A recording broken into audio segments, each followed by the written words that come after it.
All right, kia ora everyone and welcome. Thank you so much for joining us for today's PMI New Zealand online lunch and learn session. My name is Olga Lozova and I'm your host for today's session. I lead Women in Project Management and also the Auckland branch here at PMI New Zealand. And it's really great to have you all with us. So before we begin, just a quick housekeeping notes. This session is being recorded and we will share the link afterwards. Feel free to drop all your questions in the chat box or use raise hand feature during our session. Just a quick reminder to please keep yourself on mute during the session unless you are speaking or asking a question. This helps us to avoid any background noises. And now I'm absolutely delighted to introduce our today's speaker, Rosemary Kilep, founder and director of Building Networks, New Zealand's trusted leader in building compliance education. No one knows building rules like Rosie. With over 30 years of experience, she has been at the forefront of translating complex building standards into language that people can actually understand and apply, whether here in New Zealand or internationally. She founded Building Networks in 2000 with a mission to make building law accessible, practical, and relevant. We are lucky to have her with us today, so please join me in welcoming Rosie Kilep. Rosie, over to you. Kia ora, Olga. Thank you so much for that introduction. Tēnā koutou katoa, ko Rosie or Rosemary Killip. Aho. It's my pleasure to spend the time together in this power hour to give you a really good overview of what building compliance is about, where you can go to get other resources, and how we might be able to help you. So we're going to traverse what I call the power moves. I think, if you're involved in any kind of building project, then you've got some interesting pressures, deadlines, results to be had. But if you don't know the rules, these rules of this game, then either you are going to get unstuck or the persons who come next to you. And we're right in the middle of some crazy uh, transformation of policy in this space. So watch out for more. There'll be more things to see later in the year. But for now, we are starting into this, and this presentation will be copied for you. But what I'd like to say to you is a lot of people who I deal with, councils, facility managers, tradies, designers, and engineers, point the fingers at you all. Who's to blame that this building that was a dream in somebody's mind is no longer that dream? It's a bit of a nightmare and isn't what they ordered. It's not fit for purpose. And now the facilities people are up in arms because council's chasing them. They're running around pointing fingers at the architects, who are then pointing fingers at the IQPs, who are then pointing fingers at the installers. And everyone goes, it's those jolly project managers. They suck. Well, I don't know if you would agree. Because if you think you have the ability to affect whatever change and pressures you've got, then, where do we stand here? And everybody seems to be tipping out of the walker. I like to think of a building project as everyone's on the walker. We're all going to get to the same destination. We've just got different jobs. But if we don't know what that destination is and there's some rules of the ocean, then we're going to get into trouble. So today I hope to give you some tips so you can stop people pointing fingers at you and start actually taking accountabilities themselves. I'm going to share with you some weird things about the Building Act that you might not know that people assume. So we're going to do a little quiz in the middle of this. So the four things I thought we could cover in some reasonable way was to talk about consent conditions, because whoever uplifts this project or manages a renovation is in the hot seat for the consent. And then we need to get to an endpoint, this destination of a code compliance certificate or a certificate for public use in commercial buildings. The second thing I thought we would talk about some of these sticky bits of paper that seem to go astray during a building project, producer statements known as PS3s and 4s, and then this ugly thing called a compliance schedule, which comes at the end, and most people forget. And we're going through a hideous 20-year journey of trying to get these things right. So if you can help, someone's going to love you, and that's a power move. I think also we have a mountain, tens of thousands of buildings that are not yet signed off as far as the building act's concerned. You might have signed them off, someone's been paid, they've all gone, people are in the building. How the hell does that happen with the building still not signed off? It's still on the council's books. So we're going to explore that a little bit. And then lastly, how we can fundamentally, through these things, stop anyone chasing you for post handover information and getting a chance to do that. So I think it's really important to have some of these things up your sleeve. So I'll show you where to go. So this little book is going to come to you. It's my beginner's guide. So if you want to have a glass of wine, cup of coffee, cup of tea, and read this end to end, it only takes an hour. So in there are a series of acronyms. So if I'm speaking in acronyms, you go, what is she talking about? You can look up this book and reinforce some of those things, as I will on this presentation. So I hope you find that ebook really helpful. Again, it just gives you a spectrum across the building compliance regime.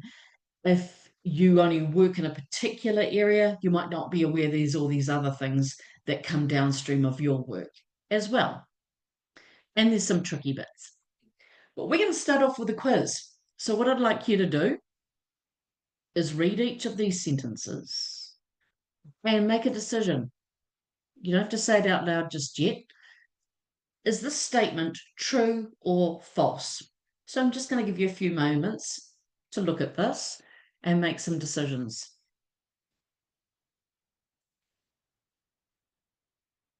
And yes, Michael, the ebook will be sent to you after this session with the copy of this recording and the presentation, so you'll get it straight there.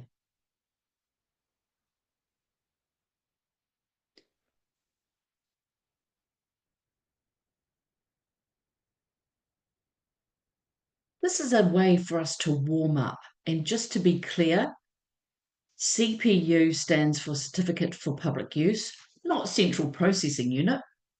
And CCC is not Christchurch City Council, it is Code Compliance Certificate. So, a couple of little acronyms tucked in there just for good measure.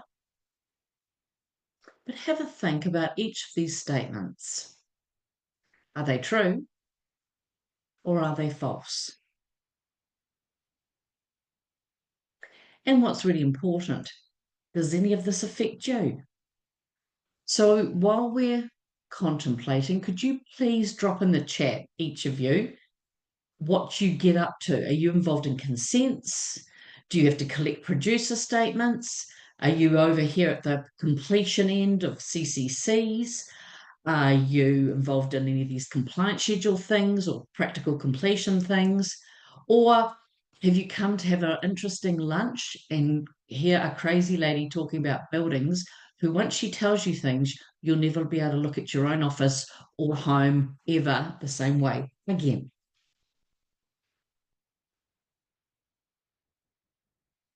So drop in the chat for me. Anyone do consenting? Anyone do producer statements? Anyone do CCC applications?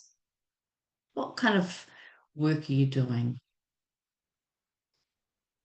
Ah, bless you. Yes. So whilst we're contemplating this, what do you do when you're involved in a community group or a not-for-profit group or a church or charity who wants to do a building?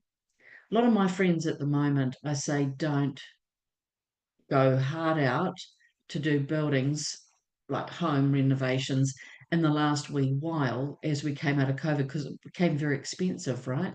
The square meterage rate is horrendous and it's become more complicated. So sit tight for a bit and see what's happening. we've got more people out there looking for work in residential, but when it comes to commercial, who's going to take charge of this, and are we going to do this by committee? It's bad enough trying to get a logo designed by committee, let alone buildings, right? So bless you for trying to help that out. And I think the first thing I'd say is these people need professional help. They need to hire quite explicitly project management and someone who can look after that and give them a great big reality check on the kind of money we're talking about. And the consent phase is very, very there. Vague questions. Oh my goodness. Well, all right then, fine. If they're vague, let me get really explicit. All of these questions are false. Building consents have been around since 2004. I think that's an explicit date rather than vague. No, they haven't. They've been around since 1992. Producer statements are compulsory. That's a pretty explicit sentence, not vague. They're not. They're not in law anywhere, but we use a lot of them as verification evidence, and we'll talk about that in a minute. Now, if you know the acronym CPU, the Certificate for Public Use is a document out of the Act, the same as the CCC. No, it is not. It's completely different. We'll talk about that too. And of course, the idea is you can get to practical completion for contracting purposes, payment purposes, but we don't care. In building control, we don't care. It's got nothing to do with us. You either need what's in number 3. If you're a public use building, you need a CPU to open early if you're not yet finished with a CCC. So that can be very tricky and would definitely apply to any church situation. So plan that in your timelines. And lastly, a compliance schedule document, which is a maintenance type document, is issued with the code compliance certificate, not after, with, and they're issued by council as well. So as a closeout part of process, that's, I feel your pain when you're trying to collect paper from everyone and anyone. And I don't understand it. We're so much better than we used to be with technology, getting it as we go and moving it as we go. I mean, how long does it take to make a commercial building fly from consent to completion? We've got a lot of road with a lot of contractors that we can keep a track of through that stuff. So if the dedicated property team that you might have is involved in that, you could ask them these quiz questions and just see how up to speed they are. And yes, some of you are saying that you design or get consultants to design that and the scope. I'll give you a couple of hints on that. How do you get involved? I have this wonderful experience after 3 decades where people go, oh, our jolly council, what are they doing? Mucking us around. We thought we'd have 20 working days and get a consent. Like, is the consent submitted? Of course it is. Don't be ridiculous, Rosie. Of course it is. We've got professionals who are hired for that. Okay, let's check. Oh, it's not even on the books yet. Okay, step 1. Second question, are you sitting on RFIs? What's an RFI? A request for further information. Is your consent in the system but waiting for your hired designer / architect / engineer to get back to council while they're busy designing another job for another client, not you? So what is the timeliness that you want your designer to respond to council with, like 24 hours, 7 days? Or do you want to be told and involved so you're copied to know just maybe how crappy their designs are or how picky the council is? It can go both ways. So I've seen both. I've seen all. It's interesting. So it just could be a really interesting little niggle for you to think, what are a couple of KPIs I'd want from my designers to make sure that they are giving us good service? So there is the answer to the quiz. Rolling on now, here's a nice little diagram to kind of give you a big picture of all the different possibilities in this space.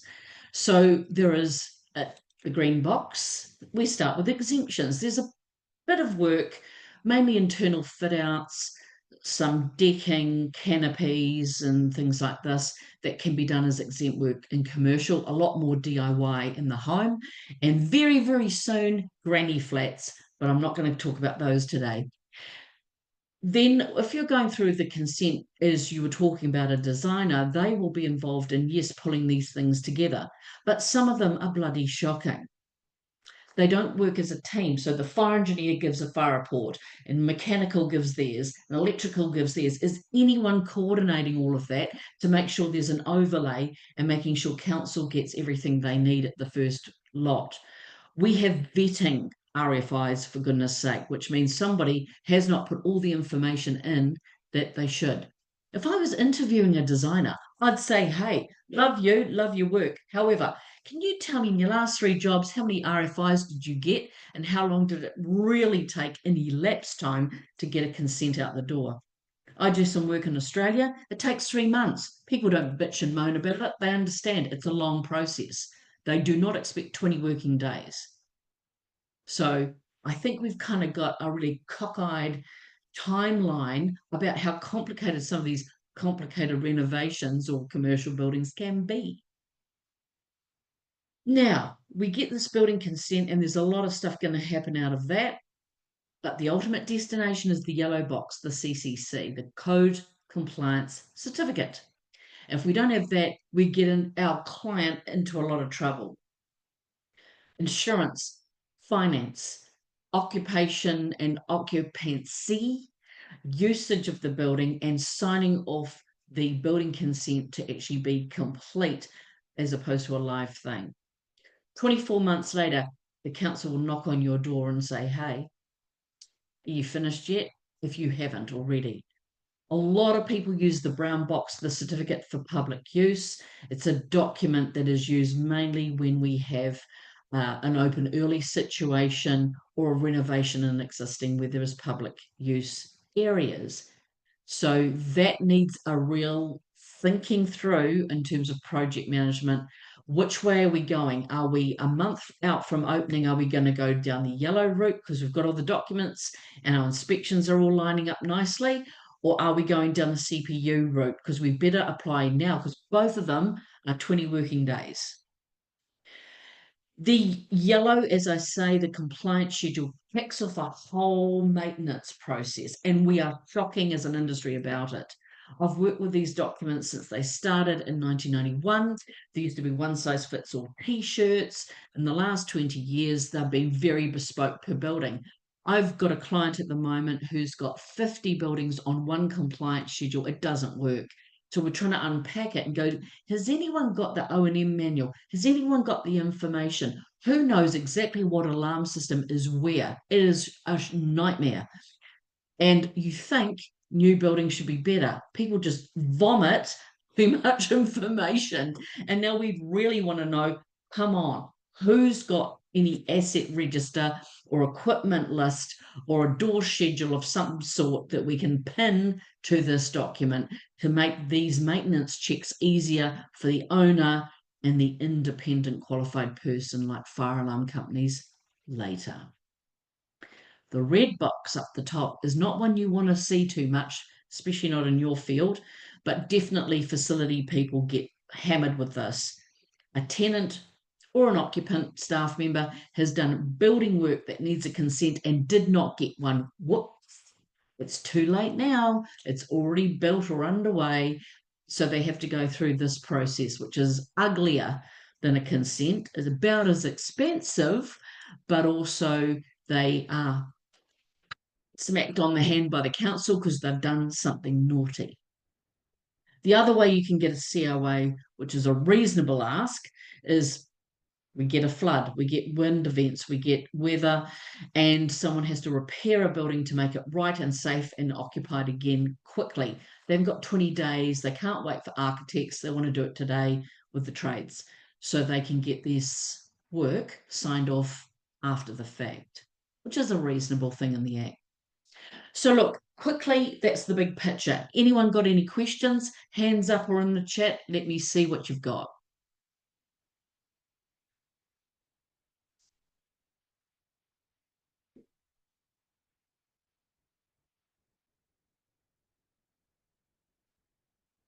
Everyone's eating their sandwiches. Someone's been bold. Oh, thank you. Awesome. And again, to pad this out with what I've said, read my little ebook that you're going to get with this package later, just to pad each of these areas out. Just to give you one more heads up, the biggest change coming in the law at the moment is exempt work. So watch out for that, mainly in residential. This government is very keen to get builders to self-certify, self-license some stuff, simple stuff, residential stuff. It's a long ways to come because financially and insurance-wise, we're not quite there yet. So I'm not going to hold my breath for massive, transformation, but there will be some tweaks and changes, and they're wanting councils to sharpen up their act, get faster with inspections and faster with consenting. So hopefully that brings the economy out of the mire that it's in. So I wanted to mention this because if you're involved in consenting or you've got your design consultants working for you or architects who've applied for the consent, so they're the consent applicant, what they get back from council are consent conditions and advisory notes. And if you don't know about this, who does? Are they passed to the construction manager? Are they sitting in the architect's email inbox? There are some when it comes to commercial, which are quite extensive, and they're more advisory, and it's like the deal to be done type thing. And um, yes, somebody's asked the question, have I experienced this? Gosh, have I what? You get 4 inspectors in the room and they'll make 10 different opinions, right? They change their minds. They see something better, deeper, or someone's got a hobby. Someone's more about accessibility. Other person's more about plumbing. Even though they're generalist inspectors, they've got a speciality underneath there and they focus on things that other people wouldn't. And it's very frustrating. The thing is about, is this challengeable? And, to me, it's escalation. A lot of people are afraid. People, oh, the building industry. People are afraid to challenge a building inspector because they think they'll get a black mark on their name and they won't ever be able to work in that town again, type thing. And I'm like, look, if this is massive, if you go, no, you need to have a whole new fire system in here, and it's going to cost you $100,000 plus, plus, plus, plus, plus, I want a second opinion. I want the most senior building inspector in that council to come and review what this inspector said, or they're 2 different ones I've got. I want a senior person because I might be able to do that and negotiate that way to get a fair and reasonable view. We've become very risk averse in building compliance, very scared. Lots of events, Grenfell Tower, Loafers Lodge, the mosque attack, all of those things, leaky buildings, earthquake prone buildings, flood prone buildings, have made us very nervous about saying yes. So a lot of inspectors like, yeah, nah, kind of Kiwi style. And then, absolutely, I get the same inspector making his mind up a different time. Go figure. Anyway, consent conditions, my friends. Here are 5, some of which may not bother you at all, and some that will. Something called a waiver. You can get a waiver when you've got an issue like a greenhouse that you want to build, big substantial greenhouse near a snow loading area. The engineers would normally be designing things quite differently, but given that we've got glazing, it's fit for purpose, it's going to be different. Natural hazards, we've had a lot of that, right? So a lot of those listings are there. They may have mitigated in some way. And think East Coast, think Christchurch and Kaikoura, where there are known natural hazards which have been mitigated with specialist engineering, but are still nominated on that consent as our recognition. Every building needs a specified intended life. It can be a short one if it's a temporary affair, or indefinite is usually the norm. And then the 4th one is where people build over to allotments, very much so in commercial with malls, shops, and so forth, and campuses. And the last one, and this is the most important one, I think, for you. You might tell me I'm wrong, and that's okay, because this is your career. You know it better than me. But I would suggest to you that number 5 is where the council's been very explicit in the consent conditions. how many inspections it wants to do, and how many you're going to have to arrange with a third party. For example, big design, big argument, big engineering, structural, facade, maybe fire, maybe energy efficiency, all of that stuff being negotiated through the consent. Council's going, cool, we don't have the expertise for this. You people have over there. So we'll ask you, the client there, to go and get those people to come back and do intermittent inspections of their own and produce something at the end to say they've done it. So construction monitoring. So where there's third party, you'll have it definitely for alarms and sprinklers, not so much for things like HVAC or electrical, interestingly enough, but definitely for structure and weather tightness, the big ticket things that councils go, we're not going to take all our liability on us and our inspectors to see all these complicated things. So this is poorly managed, very poorly managed. Years or months down the track, someone starts collecting this and says, okay, we're now ready to complete. We'd like a CCC, please. And the council goes, cool. Way back here, we said we wanted this from you. Have you got it? And people start scrambling. Oh, heck, the drain layers produce a statement or as-built. Where'd they go? Anyone got them? Where'd they disappear to? Oh, no, we didn't arrange for someone to come into the regions for doing the third or party sprinkler survey. Flip, we have to organise that and they can't take us for 3 months. So there's a lot of project stuff in this, I would have thought. Anyone had any experience of inspections or third party verification that's either gone well or not so well?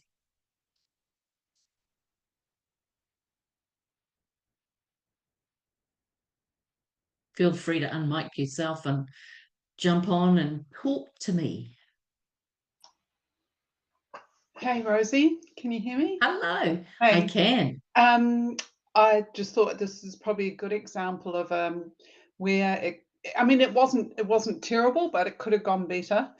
Third-party inspections for geotechnical improvements, ground improvements, and it was slightly unclear really between whether it was going to be the geotech engineer or the structural engineer that was providing, it was to do with compaction and footings, etc. But yeah, just making sure that somebody does do the inspection at the right time, because as you say, you can't retrospectively go back and inspect that once you've poured concrete. That's right. That's right. Look, again, my inclination would be it's the geotech's domain, and the structural engineer will go from that platform up. So, they have to get that site in a state and the building platform in a state ready for the next phase. So, if they're then going, well, okay, now we're going to drive in piles and we're going to have some SED engineering into that space, then there's obviously a link. So you'd think they would find that link together and say, look, I'm going to take it up to this point, then you need to look at this. So how far we can compact, how far we need to do this, how that's done before we start doing any of that structural work would be the geotech's domain. I would have thought sliced of cake. What's interesting, we again could do this so much better. If you think about it, if you were designing something many years ago, the Far North District Council, as soon as you put in a building consent, would go to site with your experts. So if you want a cliff mansion, cliff top mansion overlooking the gorgeous ocean up there, how are we going to do that so we don't stuff it up? Because it's, as you say, way too late once we get underway. And some of these multi-million-dollar, homes were risky for everyone to make sure done. So they would go out as their first inspection. Their site inspection was when the consent's just been received on the table, just to make sure we are all looking at the same thing, looking for what needs to be done, or making decisions like, oh, no, and taking some preliminary equipment measurements and readings. I loved it. They don't do that anymore. Most councils don't. And I think it's a missed opportunity, especially where we're building, and especially if you're renovating an existing building. You know, I get reports and I see copy and pasted information, and people are trying to be efficient. And that's okay.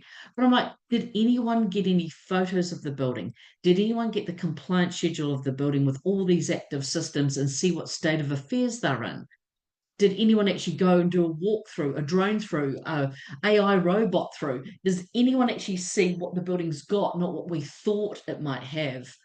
I've worked with some earthquake engineers, and what they learned out of Mexico many years ago is just what you saw on the plans was not necessarily how the building got built. And boy, did we learn that in Christchurch and Kaikoura and Wellington and Blenheim. You know, it's the same here. So as built information critical, it seems to me, to then renovate and leverage from, but poorly done in this country. So be wary of your designers who might let you down in that space, and ask them that question. So how do you propose to gather existing data on our existing building if you're doing a renovation? Factor that into the design. See what they say. So I'm just going to cover off a couple of quick points and we'll keep moving. Code compliance certificates only can be obtained if you got the consent in the first place. And the first consents we ever had was 1 July 1992. Hurrah! A long time ago. I was around those days. Boy, has that time gone quickly. The owner and agent is responsible, but here's the rub. If you have allowed the designer, the architectural firm, to apply for the consent, guess who gets the notification that it's time for the CCC to be applied for? Them. The designers have long since gone, not the construction manager, not the client representative. If you've put your name on the form, or they've put their designer, architect limited, blah, blah, blah, that's where the information's going. So there's delay and delay and delay. Now we've got portals, thank the Lord, these days for this information. So I would highly recommend, if you're involved in any sticky finger or paying someone for doing an outcome with a building, get yourself as another nominated rep on that portal so you can keep your eye on those other timelines, because the law says 24 months later, the Building Consent Authority, or BCA, will chase you and they can extend it. When we get to this question, I always ask, what the hell are we waiting for? Are we waiting for paper or material things? Are we snagging and we could actually finish the job and fix those snags in the next phase, or what? And knowing that they have 20 working days to decide, and they usually shuffle quite fast through this, the biggest barrier to getting a code compliance certificate is people not paying their development contribution levies on big buildings, because it could be hundreds of thousands of dollars up to millions, right? So that is another factor, which has nothing to do with technical or the building work's done, nothing to do with the technical paperwork. That's all collected. It's money. So just a couple of things to be worried about there. Now, what I am talking about here are these things called producer statements. And weirdly, they used to be in the 90s Act. They're not in the 2004 Act, but they're prolific as hell. Engineers use them, installers use them, and councils like them. So way back in the consent, they'll say, we want some of these. And they're usually about services and structure and weather tightness, as I've said, HVAC and lifts and all sorts of goodies. So there's a fistful of these suckers, and someone better take them out of the consent, put them in some timeline, and make sure they've got grabbed as you go. People wait too late, and then they go, I've got a building that's under dispute, man. It's 12 years, and it's never signed off, right? 12 years later. And I said to the client, it's never going to be. And they're like, but we have to have it signed off. And I said, it won't be, because what are you waiting for? Well, we're waiting for an engineer to give this structural supervisory PS4 and construction review notes. Okay. Well, where are they based? In the same town as you? Yep. Why don't you just walk down and see where they've got from 12 years ago? Well, the poor bugger's dead, isn't he? So we're never going to get, unless we do some sort of, special ritual, anything from that person. So we're stuffed. they're not going to get that signed off and no other engineer wants to touch it. So we're stuffed. So that building will never be signed off. And it is a liability on their head around insurance and finance for the future. It is what it is. But if we can avoid it, even better. So installers, the purpose of this document is when council doesn't have expertise, they usually seek it from the person who was doing the work, PS3, or supervising others doing the work, PS4. Engineers are a little bit itchy about doing PS4s these days because of what legacy we had with CTV building Royal Commission investigation on that after Christchurch earthquake, and they've got nervous about what they've seen overseas, so they can be a bit funny. But the point is, it's not just an end document. They have to have come through the period of construction. Like Connie said, there's no point chasing the geotech engineer 2 years down the track when you go, I didn't actually go to site at all. Yeah. Well, we're going to be stuffed. So this is an example of one. Some councils have their own ones. Some professional groups have their own ones. IPENs, ASENs, all of those engineering ones. Then this one is an actual installer one for emergency lighting. So this is quite a detailed form. Tradies hate filling these in. It's usually an admin person in the support office helping them do it. But we want to know, did they flip and install the thing, whatever the thing was, to the recognised, nominated, specified standard in the consent, or a special design that was nominated in the consent.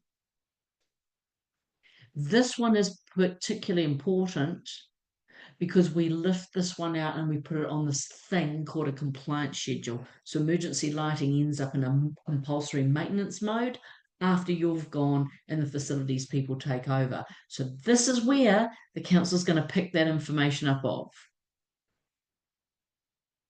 And of course, this person's decided to be a little bit more particular and said, this is the readings we've got and this is what we've done. So we've got a bit of an as-built information. Honestly, most of the stuff I ever land on when I'm looking at council files myself are promises in the consent. They are not the as-builts of what ended up there.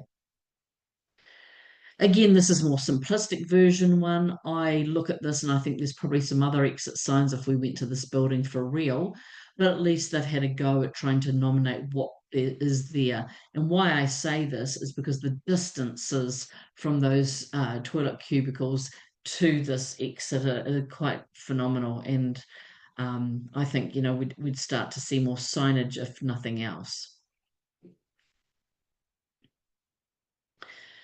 This thing called a compliance schedule has some information, and fundamentally, nobody fills this out well.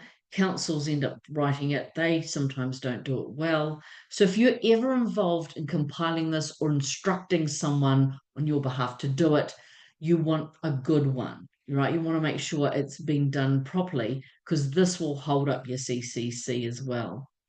And what's really important in some of this is, what are we lawfully allowed to do? Because if we don't get this right at the beginning, we might not be fit for purpose later. Down the bottom there, where it talks about activities, all these other acronyms, there's so many, are crowd ones, sleeping ones, working ones, and intermittent ones. So there are obvious activities you can do, say, in an office that are quite different from, say, a motel. So an office would be WL and a motel would be sleeping accommodation SA.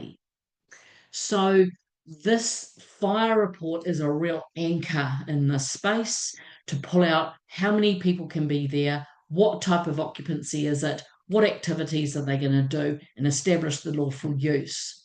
Because people change their minds. And there's triggers in the building act down the track that, if this isn't anchored properly, could get people into a lot of trouble. I'm dealing with one at the moment that was a gymnasium and is turned back into a house. I know it sounds weird, but it does actually work. But in the Building Act, there's a trigger that the owner has to ask permission before doing that. So you can't just move your furniture in and say, oh, hello, I'm now a house. You've got to go through a process because, even though there may be some features in the gymnasium, it's probably not decked out in the particularly thermal ratings to be a home with what we would expect there, with the intermittent use of a gym. So that's another little trigger for you. This one, again, is one that's filled in about this emergency lighting system. I just decided to pick this one thing today rather than tell you, because I could go on for hours about compliance schedules. But this is telling us what is in there. So we've got some self-contained emergency lighting. It's installed to the regular standard, and there's some drawings that we've just seen. And then there's some frequency information for the people doing the maintenance. So guts of it is twice a year, person who's electrically qualified as the IQP will come and do the tests and make sure things work. And that's a rolling routine. Your homework today is to go into buildings that you manage or are in as an office, or if you're going out for a coffee, look in the cafe for a building warrant of fitness which cements all this process up and see if it's current. You might surprise yourself. Go, think I'll just go and work in it over there.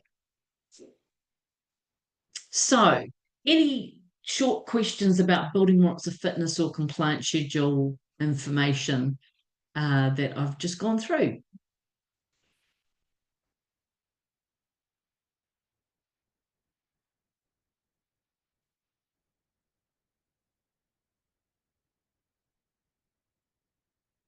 The handover that between facilities people and projects or property people is sticky, right? I mean, the facilities people just complain a lot to us about that. And I say, well, you need to get some sticky involvement rather than just having it all dumped on you, so that you can be part of that sort of segue and make that softer landing for everybody's sake. There's nothing worse than inheriting a new building. I mean, there's always going to be something, right? Snags and things, but something that's fundamentally wrong and it costing more money. So if there's no further questions, I'll carry on. Progress payments. Well, they're there, right? How do we get paid? I like linking these up with the compliance checks. If we've got a list of inspections over here, council are going to do, or third-party ones, and there's progress payments in contract over here, these two could be a marker for each other, which could be quite helpful. As I've tried to emphasize already, I don't think practical completion is the same thing. In our world, it's not, as CCC and final sign off. So if you've got or been involved in any work or had consultants in any building consent work, your homework is to go and see those projects and ask the question, were they all signed off? Are all those building consents still live, or have they finished? And we are now, got a clear file, as it were, with council. And so this paperwork, right, that we're after can be a real nightmare. And it seems to me with your smarts and with technology, we can be better at this. It is so incredibly clunky. I've got council officers who I have to remind them it is not 1984, who will say, where's the folder? I want to see the folder with the stuff. I'm like, I do like folders, but really, it's so much more efficient to be able to put things in places. But they seem to go all over the shop. So head contractor employs subcontractors who sometimes employ agents who go into the building, do the thing, or labor hire. And is anyone supervising anybody anymore? And does anybody know they actually completed the work? We have a devil of a job with trades crossing over each other when it comes to passive fire. So fire rated walls and ceilings, fire rated door suites, where it should be quite explicit, and they're drawn that way. The fire engineer has got them that way, but who's installing this stuff? What qualifications do they need? And how come, even if they did a perfect job, did the very next trade, HVAC, plumbing, electrical, someone punch a great big hole through it to put a cable the size of this through it? What were they thinking? And they just walked away and left it. So now we've got holes like Swiss cheese everywhere. So it's a massive issue. And it sort of begs to me the lack of inter coordination between trades, lack of supervision, lack of training perhaps, but more so supervision, because it seems to me it's quality control, quality management needs to be done old clerk of work style. And does everyone know the implications of what they're doing? I'm going to ask you this question. You can pop it in the chat. So I've described firewalls, passive firewalls, very thick jib, fire doors, fire ceiling, rated ceilings. What qualifications do you think you need to install that? Could Olga or I do it? Because a person who's walking past you behind you at the moment, could they do it? Do you think there are special trade quals for this stuff? Just go yes or no in the chat. Come on. Wakey, wakey. We're nearly there. It's just about the end of your lunchtime.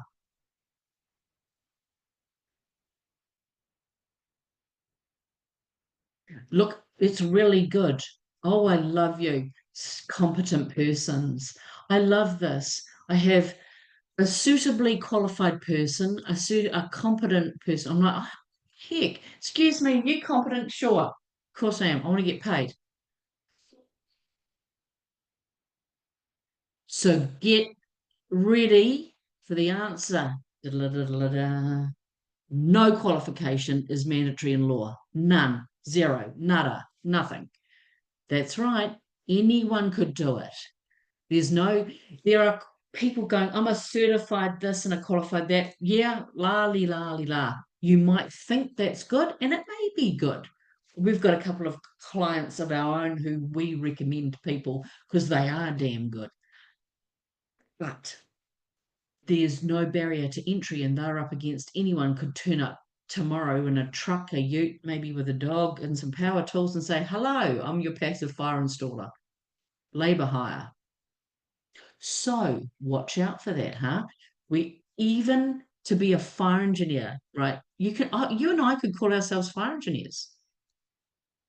Now, I'm not a chartered professional one, and I might get stuck down the track, especially with Auckland Council, Wellington, Christchurch, Selwyn. But some little council go, oh, Rosie, she seems to know what she's doing. She can add up. I don't know. It's scary. So the message for you today is to be very careful who you're allowing other people to select on your behalf, and ask them some dirty, straight questions. And I've got some of those. If you want to know later, apart from this seminar, I shall let you know my top 5 questions for designers and my top 5 questions for trades, which might just mitigate some of your risk. So where do we end up? Sometimes we end up in the sticky built environment where there's non-consented work that's gone on. Boo. They're occupying a building without a code compliance certificate. Boo. We might have a CPU, but how long is that running and what are we waiting for? Years, months? Typically they go for 3 months. We don't want it any more than that. CCC is applied for years after the fact. Boo. Durability starts the day you put it on, right? Not in building law. The durability count starts the day the CCC gets issued. So 5, 15 or 50 years starts the days the CCC is issued. If your building's 20 years old, you got lapsing of deadlines here and warranties and all sorts of ugly. And the last one, which is quite common, is change of occupancy. Buildings now for hire, their leasing agents have put it out there, and someone goes and takes it, and now it's a cafe or it's something it wasn't supposed to be, and they've got no permission for it. Ugly, not good. So if you can help with some data, that's always to be a good thing. So when we come to this end part, just as a reminder, practical completion in our world of building compliance is not code compliance. It's contractual completion, not compliance completion. You've got to do the second step. And if you can tie these two together, even better, even better. I relocated from Wellington to Taupo and built a house. Oh my God.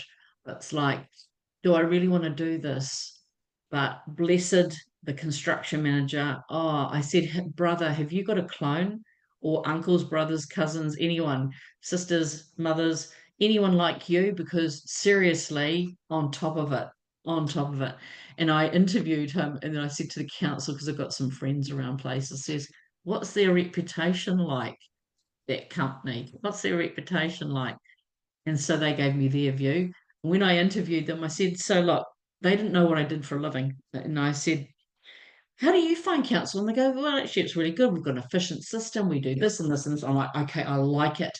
This is relationship management, building compliance, buildings. It is relationship management, because we have got lots of different people, lots of moving parts trying to get on that whopper. I mean, meanwhile, people throwing their oars out, jumping off, tipping people out, going in the wrong direction, trying to break it in half, not good enough. We've got to do better. So if we can, let's. I'm just flashing this up. Again, you'll get these visuals so you can see it. We talked about CPUs. There's 2 times they turn up. And I've talked about the first one, opening early. We're underway with the building consent. We're not finished yet. In some reason, we still want to open early. Is it safe enough to do so? And there's hoarding still up, or the systems are still working. Someone has a process to go through. So apply for it early. The other one is more ugly. Existing building, existing schedule, new renovation, which requires a consent. The CPU is going to come at the same time if we want to leave reception or some other public areas open while we're building. So schools get this a lot. Shopping malls, airports, just permanently, I swear to God, Auckland Airport must be permanently under a CPU. So the thing is that's interesting too, just to make a note of, is people talk about LBPs, licensed building practitioners. It doesn't apply in your commercial world. They are only for houses or 2-storied up to 10 meters flats or apartments, and they only look after structure, weather tightness, brick and block, etc. So it is scary that the general builder in commercial doesn't have to be an LBP in law, can be anybody. Someone's asked a really good question. Your PMP certified, or higher reviewed or feedback. And I think, the thing is, councils don't really know too much about what you do and what you can offer and that add value. So, as an institution, that would be really good to do. And also as an individual, to make yourself known. If you've got something going on at the moment and you want to know who should I be talking to, I'll show you how to get a hold of me later and we can have a chat, and I'll let you know who the right person is to let them know that you're in the mix. Councils would just love to have somebody on the other side that knows their stuff to be able to liaise with, because they're dealing with all sorts of rats and mice. And to be fair, on their good days, it's hard. So this is an example. The shop wants to open for, I don't know, what did we have? Oh, let's make it Matariki weekend. And they want to, them in the middle of building, and they want to get a quick CPU to do that. It could work that the CPU is just for the weekend. It could be 3 months, but in 3 months' time will be at Labour weekend. So, is anyone being responsible for managing this on site as a facilities issue? So this is where we start passing paper across to our colleagues and go, it's yours, it's ours, or we're splitting it in half and we have half each. Someone's got to tie this all up. A lot of facility people, they get to this place, thank God they're open and everyone runs. And the facilities person's like, what do you mean I need a CCC? I haven't even got the consent. I don't know what it is. So we could help, I think, a little bit in that space. And thank you, bless you. I will thank you for the feedback from that person. Right, so at the end, wrapping up now, we want to prevent any post-handover hassles for you, for your colleagues, for the client, and the poor old architects and designers from years back in the consent space don't need to be hassled because they weren't involved. So if you've got documents along the journey, someone better collect them. To me, the best way to get it from the trade is I'm not paying you until you give me the document. So if we're dealing with you talked about geotech people, so excavators, piling people, structural drainage, plumbing, I want their stuff as they go, not waiting for a year or two to go, are you still around? Can I have that paper? someone takes that consent conditions and make sure everything is cleared, everything that's stated there, yes, yes, yes, yes, yes, so we can upload it to the portal, and some of those things are much more efficient than they have ever been. And where you go, yes, into IT projects, can I just share with you, please God, make the data people understand passive fire. So you're going to run data cable or IT systems through this building. How are you going to deal with these cables? Do we need a passive fire protection company and a survey to double check you don't do dumb stuff through that? IT people, facilities people hate them. I'm just saying. Me, I like technology. Now, the last couple of things is this compliance schedule. If you can help confirm what it is, all's the better. If you want more training on this, you can come and talk to me another day. And lastly, it's relationships. You've got to work with those council inspectors, go higher over their head if you think they're making dumb decisions or contradictory ones that are going to cost you money. And of course, the client gets out of that loop. Oh, somebody's looking after it. We've got so much technology, we can spy on people to know, have they actually applied for this? Where are we up to with that? Can I get notifications so we are all on that same picture, heading in that same Waka direction? So, boy, oof, I can talk at length about this stuff, and I hope this has been useful just to give you an appetizer. If you want more, if you really want some good winter bedtime reading, go get the Building Act, 450 something sections of it from this website, free of charge. It's all there, and it makes some interesting reading in the bits that you'll have to play with if you are involved in a deeper way. And you'll find the things I've been telling you are true. Oh my God, LBPs are not for commercial. What? True. This is MB's website. So the Building Performance Team look after Building Act. That's a very good website. Some really good stuff in here around that. So have a little squizzy over at building.gov.nz. And of course, if this is an offer, we'll talk about this. If you want something a bit more deeper than just keeping in touch with us, we do a membership thing called Compliance Navigator. So for a small cost per month, you can get access to us, our helpline, event discounts, and our resource libraries of templates and some online training courses. So if you're interested in that, you can look us up under the Compliance Navigator. If that doesn't take your fancy, you're not quite sure and just want to dip your toe in, you can sign up to our news for free. And we are keeping a big track on all this stuff churning out this year. There'll be some more changes coming our way.